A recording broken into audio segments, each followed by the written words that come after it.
Biden administration announcement for Venezuelan migrants.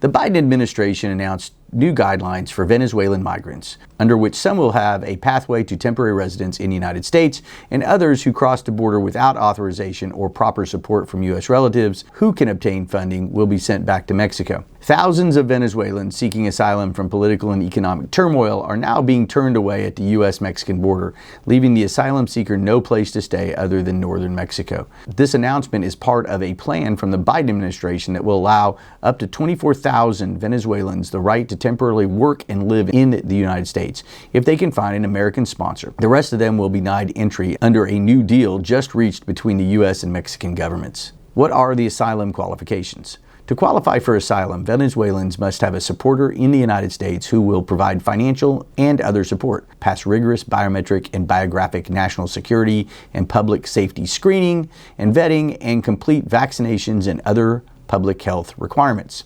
Venezuelans are not qualified if they have been ordered removed from the United States in the previous 5 years, have crossed without authorization between ports of entry after the date of the announcement, have irregularly entered Mexico or Panama after the date of the announcement, or are a permanent resident or dual national of any country other than Venezuela, or currently hold refugee status in any other country, or have not completed vaccinations or other public health requirements. If you are a Venezuelan national, do not travel to Mexico in an attempt to enter the United States. Venezuelans who are approved through this process will be allowed to fly directly into an interior port of entry on a case-by-case basis. Once they arrive in the United States, they will be eligible to apply for work authorization. DHS will administer the process working with the communities and other partners. Any U.S.-based individual with a lawful status, including representatives of business or other organizations or entities, can support a potential beneficiary from Venezuela. A supporter must prove that they have the means to provide financial and other support for the beneficiary. Individuals and representatives of organizations seeking to apply as a supporter must declare the organization's financial support, and they must pass security background checks to protect against exploitation and abuse. Purpose and meaning.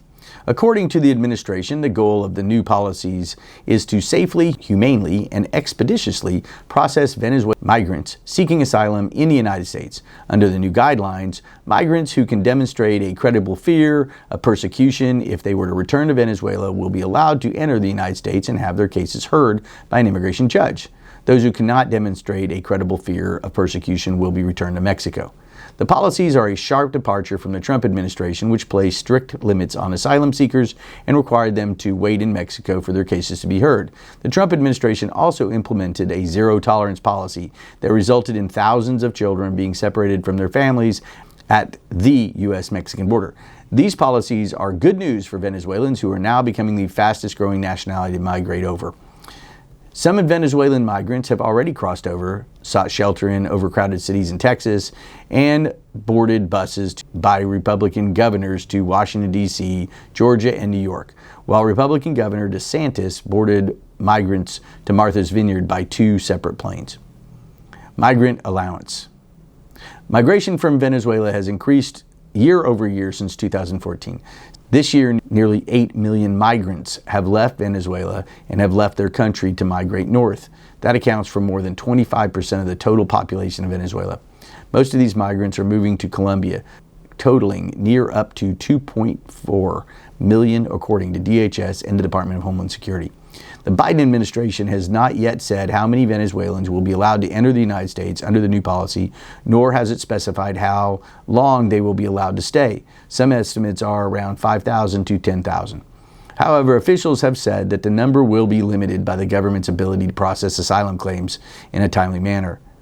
H-2A and humanitarian aid.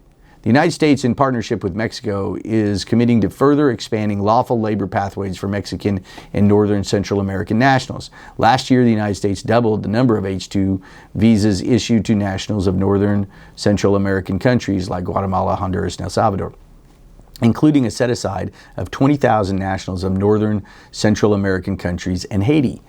Mexican nationals have used approximately 90% of these visas. This increase is coupled with a concrete measure to protect both U.S. and H-2B workers.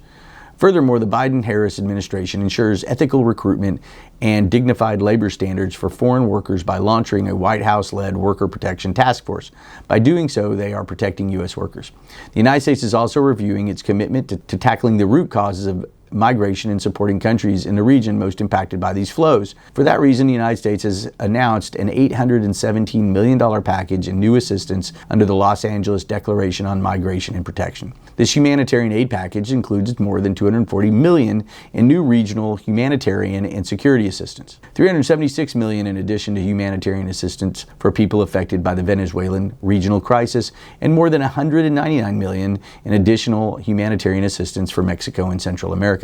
Conclusion, we don't want to see a very narrow pathway for Venezuelans, and these changes require a migrant to be politically connected or have already found or soon find a fiscal sponsor. These guideline changes would only allow a few migrants to apply for temporary stay and work. We're leaving plenty of unallocated temporary visas from the 24,000 allowed. The Biden administration's new guidelines for Venezuelan migrants are a change from the previous administration's stance. Under the new policies, migrants who demonstrate a credible fear of persecution will be allowed to enter the United States and have their cases heard by an immigration judge. These guidelines are a much more humane approach that will hopefully lead to more successful outcomes for Venezuelan migrants seeking asylum in the United States. If you want to discuss your situation, go to Online Visas and set up a strategy session. If you want to stay up to speed on the ever-changing world of immigration by subscribing to Online Visas, like, share, and follow us on Facebook, LinkedIn, and Instagram. I'm John Veely, CEO of Online Visas, the intelligent immigration platform where we deliver dreams.